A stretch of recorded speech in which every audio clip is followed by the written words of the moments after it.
আসসালামু আলাইকুম।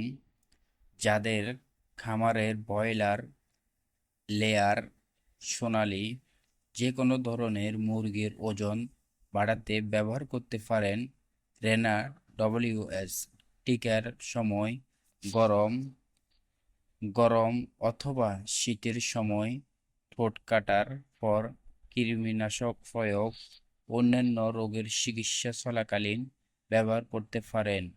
এছাড়াও কবুতর, কোয়েল পাখি সহ হাঁস এ সকল ক্ষেত্রেও ব্যবহার করতে পারেন। রেনা ডব্লিউ এস এটি ছোট প্যাকেট 10 গ্রাম, মাত্র 50 টাকা। পোলট্রি ক্ষেত্রে 1 গ্রাম করে 5 থেকে 10 লিটার পানির সাথে মিশিয়ে পরপর 5 থেকে 7 দিন খাওয়াতে হবে।